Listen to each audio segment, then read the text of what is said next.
शास्त्रों के अनुसार नवरात्रि के पहले दिन माँ शैलपुत्री की पूजा की जाती है।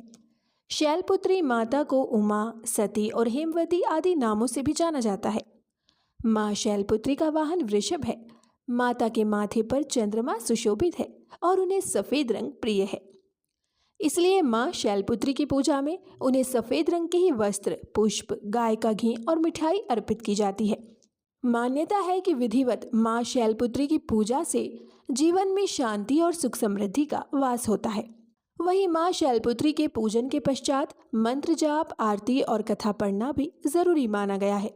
नमस्कार, स्वागत है आपका हमारे channel the stories of Bharat में, जहां हम आपको लेकर चलते हैं अनगिनत कहानियों के सफर में। तो आइए इस वीडियो में जानते हैं माँ शैलपुत्री की कथा।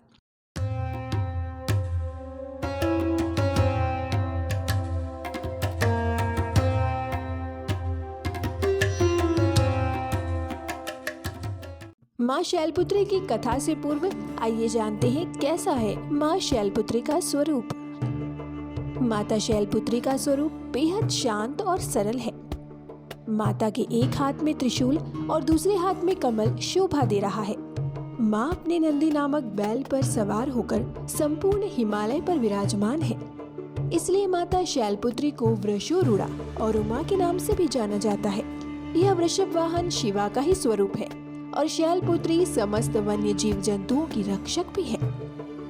माता शैलपुत्री ने घोर तपस्या करके ही भगवान शिव को प्रसन्न किया था।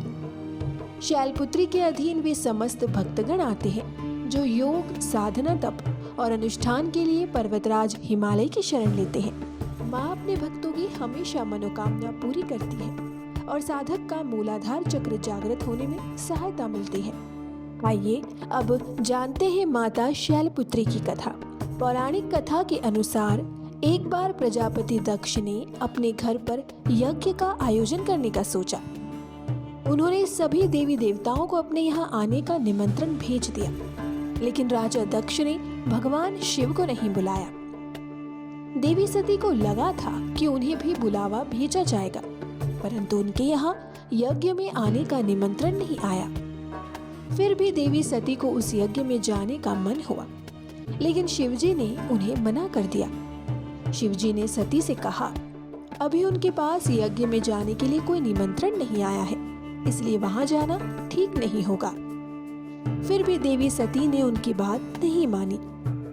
बार बार यज्ञ में जाने का आग्रह करने के कारण भगवान शिव ने उन्हें जाने की अनुमति दे दी।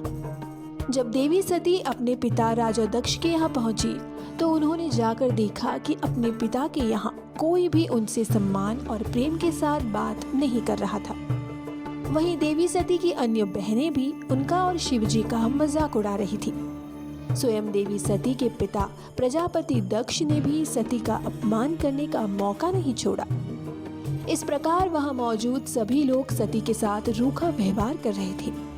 लेकिन जब सती जी की माता ने अपनी बेटी को देखा तो प्यार से गले लगा लिया, परंतु अन्य सभी का ऐसा व्यवहार देखकर सती बहुत ही दुखी हो गई। उनसे अपना और अपने पति शिवजी का अपमान सहन न हुआ। इसके बाद इस अपमान से अत्यंत दुखी होकर सती ने उसी समय वहां यज्ञ की अग्नि में कूदकर स्वयं के प्राण त्याग दिए। जैसे ही भगवान भोलेनाथ को इस बात की जानकारी हुई तो वे भी बहुत दुखी हो गए। इसके बाद दुखी भगवान शिव क्रोध से आग बबूला होते हुए राजा दक्ष के यहाँ गए और तुरंत यज्ञ को ध्वस्त कर दिया।